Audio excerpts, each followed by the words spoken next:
अस्सलाम वालेकुम। आज हम लोगों ने जनरल फिजिकल एग्जामिनेशन के बारे में डिस्कस करना है। सो मैं आपको बताऊंगी कि जनरल फिजिकल एग्जामिनेशन कैसे करते हैं। हमने जो भी रूल्स है, जो भी स्टार्ट है, वो हमारा सेम होगा। पेशेंट को हमने राइट साइड से अप्रोच करना है, उसके बाद प्रॉपर इंट्रोडक्शन करना है पेशेंट के साथ।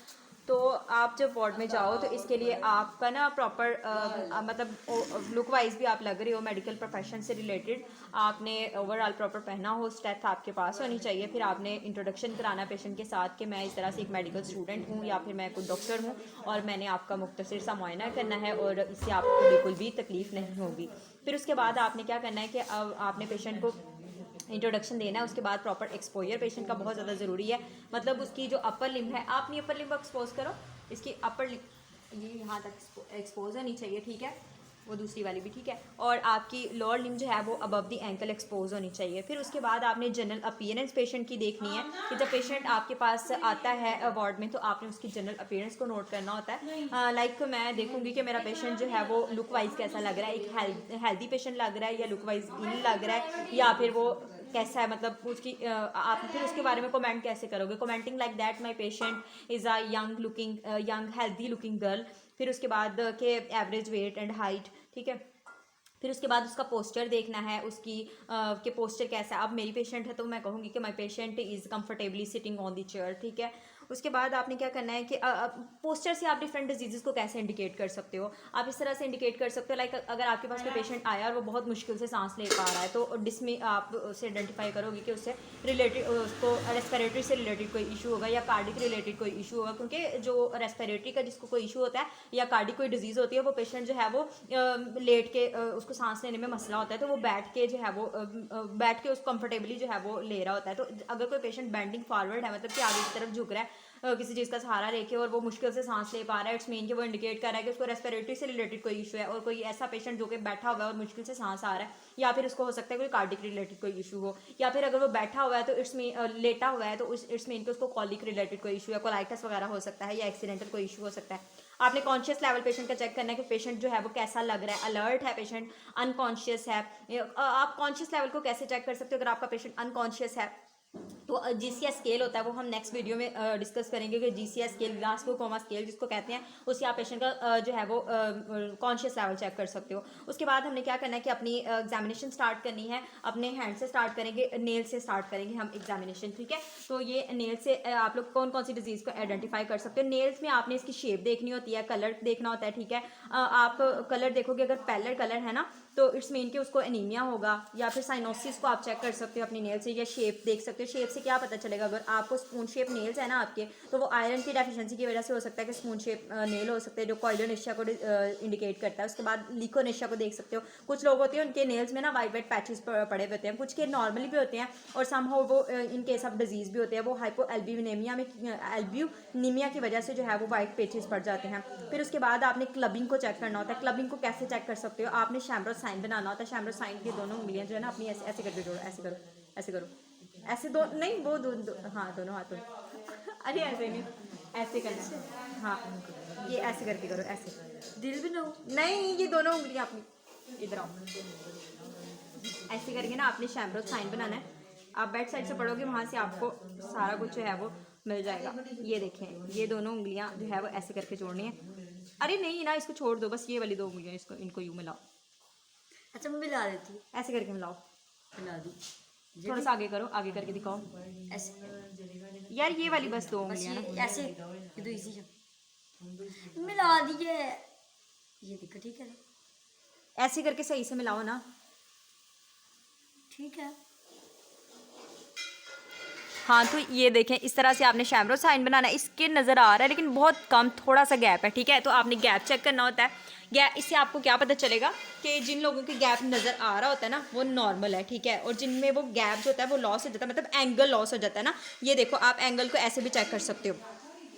आपको ना ज़रा सा ना जंप सा फील होगा जब आप ये बेस आप नेल से नीचे आओगे ना, तो इस तरह से चढ़ाई सी महसूस होती है आपको, ठीक है। तो वो जिन लोगों का एंगल, या आप किसी कार्ड से, किसी पेपर से भी चेक कर सकते हो। और एंगल अगर लॉस हो जाता है ना, वो भी एंडोकार्डाइटिस की तरफ डिफरेंट डिजीज़ को इंडिकेट कर रही होती है, ठीक है। जिन लोगों का एंगल लॉस हो जाता है इन केस ऑफ क्लबिंग, ठीक है। क्लबिंग को आप चेक कर सकते हो इस तरीके से। फिर उसके बाद आपने क्लबिंग के बाद आपने नेल्स में और क्या क्या चीज़ें देखनी होती है। इसके बाद ना आपने कोइलोनेशिया को भी देख लिया, ल्यूकोनेशिया को देख लिया, इसमें कलर पैचेस को देख लिया, साइनोसिस को, एनीमिया को आप इंडिकेट कर सकते हो, ठीक है, जिनका पेल कलर होगा इट्स मीन कि वो एनीमिक है पेशेंट, इस तरह से डिफरेंट डिजीज़ को। उसके बाद हमने आना जी फिंगर्स की एग्जामिनेशन करनी है, पल्प ऑफ फिंगर्स को देखना है। पल्प ऑफ फिंगर यहाँ से आप देख सकते हो अपनी ओस्लर नोड्स को देख सकते हो, ठीक है। ओस्लर नोड्स आई थिंक एंडोकार्डाइटिस के पेशेंट के अंदर होती है, स्वेलिंग सी होगी यहाँ पे। फिर उसके बाद इंटरफ्लेंजियल जो जॉइंट होती है वहाँ से आप लोग अपनी ओस्टियो आर्थराइटिस की डिजीज़ का पता चला सकते हो, जिनके स्वेलिंग होगी इंटरफ्लेंजियल जॉइंट्स के अंदर। इसके अलावा बुचर्स नोट्स के अंदर भी होता है कि इंटरफ्लेंजियल जॉइंट्स के अंदर जो है वो स्वेलिंग होती है। फिर उसके बाद क्या करना है कि आपने जो है वो अपनी मेटाकार्पल्स, ये होगा कि फोर्थ मेटाकार्पल्स जिनकी शॉर्ट होगी ना वो टर्नर सिंड्रोम को इंडिकेट कर रहा होता है। फिर उसके बाद हमने अपनी डॉर्सम साइड ऑफ हैंड को देख लेना है और जो है वो पाल्मर साइड को देख लेना है। यहाँ से थिनार मसल और हाइपोथिनार को देखना है। ये थिनार मसल्स होते हैं टुवर्ड्स द थंब जो होंगे, और ये हाइपोथिनार मसल्स होंगे। इनकी आपने चेक करना है कि कुछ लोग होते हैं उनके रेडनेस होती है, कुछ प्रेग्नेंट लेडीज़ होती हैं उनमें कॉन्ट्रासेप्टिव पिल्स जो लेती हैं उनके अंदर होता है कि रेडनेस होती है, नॉर्मली भी होती है लेकिन कुछ के अंदर डिजीज़ के केस में भी हो सकती है। मसल वेस्टिंग को चेक लेना आप लेकर, ठीक है। उसके बाद हमने क्या करना है कि हमने आ जाना है जी अपनी पल्स एग्जामिनेशन पे आ जाना है। यहाँ से आपने पल्स रेट चेक करना है, रिदम चेक करना है, 3 फिंगर्स का मेथड। कुछ लोग 2 फिंगर से भी कर लेते होते हैं, हमने 3 फिंगर से करना है, ठीक है। 3 फिंगर्स जो होता है वो ज़्यादा एक्यूरेट होता है। तो आपने अपनी पल्स फील करनी है। आपने अगर वो नॉर्मल है पेशेंट तो 50 सेकंड तक आपने कर लेना है, लेकिन आइडियल मेथड यही होता है कि आप 1 मिनट तक अपनी पल्स को फील करें, और 62 जो है वो होती है 100 तक नॉर्मल पल्स रेट होती है, ठीक है। इन केस अगर कोई किसी को मतलब कि अगर अब नॉर्मल हो जाती है ना हार्ट रेट, तो फिर अगर 15 सेकंड वाले रूल से करें ना, तो अगर जिसकी अब नॉर्मल है तो फिर आपने उसमें 30 सेकंड में चले जाना है, या पूरे 1 मिनट तक आपने उसको एग्जामिन करना है पल्स रेट को। फिर उसके बाद क्या करना है कि ब्लड प्रेशर को आपने टुवार्ड्स द मीडियल साइड अपनी स्टैथ को रखना है। 2 मेथड होते हैं, एक अस्कल्टेटरी मेथड होता है और दूसरा पाल्पेटरी मेथड होता है, उसकी आप वीडियो देख सकते हो प्रॉपर। तो आपने अपने ब्लड प्रेशर को चेक करना है मीडियल साइड पे, ठीक है, ब्रेकियल आर्टरी से। उसके बाद जो है वो हमने आना है अपनी फेस, आगे हो जाओ, ठीक है, फेस की एग्जामिनेशन करनी है। ये थी जी हमारी अपर लिम्ब की एग्जामिनेशन। के बाद फेस की एग्जामिनेशन आपने कैसे करनी है, आपने अपने पेशेंट को देखना है, उसकी पफीनेस देखनी है कि फेस के ऊपर कोई पफीनेस तो नहीं है आपको नज़र आ रही, या फिर पेरी ऑर्बिटल जो है यहाँ पर एडिमा को चेक कर लेना है। यहाँ पे तो कोई वो नहीं आपको स्वेलिंग नज़र आ रही, क्योंकि अगर फेस के ऊपर किसी की स्वेलिंग हो जाती है ना तो वो इंडिकेट करती है किसी कार्डिक को, स्पेसिफिक कार्डिक इशू को इंडिकेट करी होती है। और जिनके अंडर आइज जो है यहाँ पे स्वेलिंग होगी तो वो किसी नेफ्रोटिक इशू को इंडिकेट करेगी, किडनी रिलेटेड जिनको कोई इशू होगा तो उनकी आंखों के नीचे आपको जो है वो स्वेलिंग नजर आएगी। उसके बाद जो है वो टिप आपने लोअर कंजक्टिवा से आपने उसकी ऊपर देखो, ऊपर देखो, यहाँ से लोअर कंजक्टिवा को चेक करना है कि यहाँ पे पेलनेस तो नहीं है, जैसे कि आप लोग इस पेशेंट को देख सकते हो उसकी बिल्कुल ठीक है। अनीमिया को चेक कर सकते हो, नीचे देखो, मेरे हाथ की तरफ देखो, इस तरह से आपने सक्लेरा को चेक करना है, ठीक है। सक्लेरा से आप लोग जॉन्डस को चेक कर सकते हो, ठीक है। उसके बाद आपने प्रोप्टोसिस ऑफ आई को देखना है कि कुछ आईज कुछ लोगों की होती है कि वो बड़ी बाहर को निकली हुई होती है, वो नॉर्मल भी होता है, किसी डिजीज़ के केस में भी हो सकता है। उसके बाद जी आपने टिप ऑफ नोज को चेक करना है, एयर लिब्यूल्स को चेक करना है, और इसके अलावा लोअर लिप को, डॉर्सम ऑफ टंग को, इससे आप लोग साइनोसिस को चेक कर सकते हो, ठीक है। अपनी ज़ुबान बाहर निकालो, मुंह खोलें आप।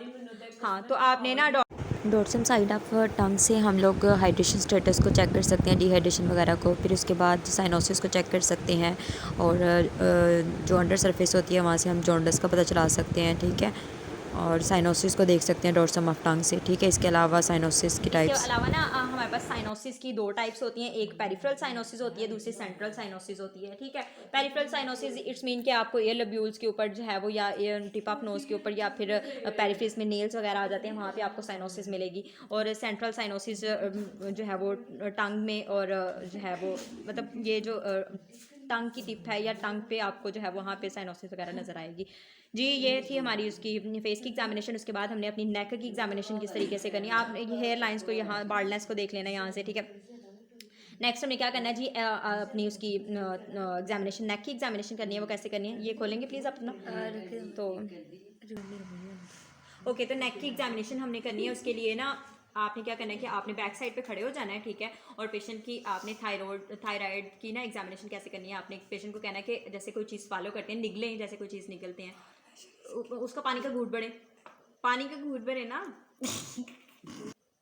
देखें आपने यहाँ से अपनी थायराइड की एग्जामिनेशन करनी है। अगर आपको यहाँ से कोई स्वेलिंग वगैरह फील हो रही है, ठीक है, तो आपने उसको नोट करना है, उसके साइज़ को देखना है, कोई नोड्यूल्स वगैरह फील हो रही है तो उसको आपने देखना है, ठीक है। उसके बाद आपने ट्रेकिया की भी आप लोग एग्जामिनेशन कर सकते हो। ट्रेकिया की कैसे एग्जामिनेशन करनी है? ट्रेकिया को आपने कैसे पलपेट करना है, 3 फिंगर मेथड यूज़ करना है। दोनों फिंगर्स आपकी दोनों क्लेविकल्स पे होनी चाहिए, ठीक है, और मिड वाली फिंगर्स को आपने जुगुलर नोच पे रख के वहाँ से ट्रेकिया को पलपेट करना है।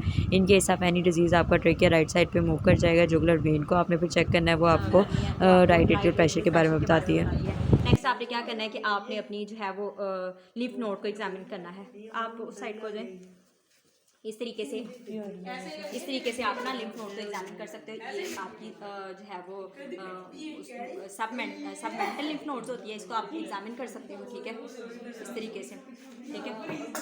आपने इसको ना सर्कुलर मोशन में यूँ करके आपने करना है। उसके बाद ये जो है वो आपकी सब मैंडिबुलर लिम्फ नोड्स है।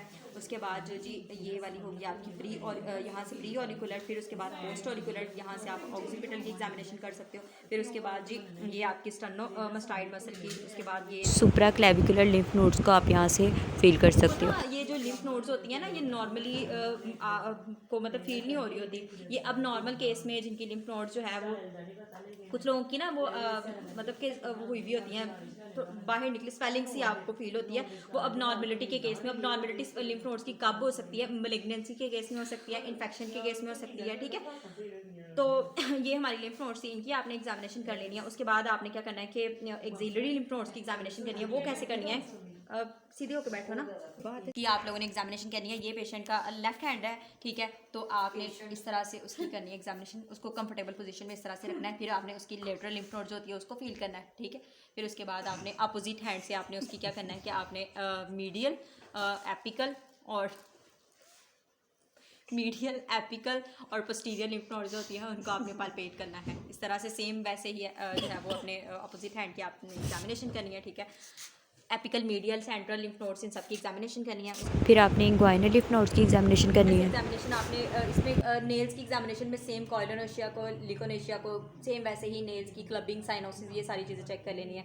उसके बाद ना आपने मीडियल साइड, ये मैलुलस वाली साइड जो होती है ना, यहाँ से आपने अडीमा को चेक करना होता है कि पिटिंग अडीमा है या नॉन पिटिंग अडीमा है। 5 सेकंड तक जब आप यूँ करके प्रेस करोगे ना, तो वहाँ पर अगर कोई पिट पड़ेगा ना, इट्स मीन के पेशेंट को पिटिंग अडीमा है, ठीक है। और फिर उसके बाद ना आपने at the and respiratory rate को जो है वो नोट कर लेना। रेस्पिरेटरी रेट को कैसे आप लोग देख सकते हो कि आपने थोरेको अब्डोमिनल जो मूवमेंट होती है ना, उसको आपने नोट करना होता है। थोरेको अब्डोमिनल मतलब आप फुट साइड पे पेशेंट के खड़ी हो जाओ और वहाँ पे आप चेक करो वो जो सांस ले रहा होता है ना, उसकी इंस्पिरेशन एक्सपिरेशन उसको नोट करना है आपने।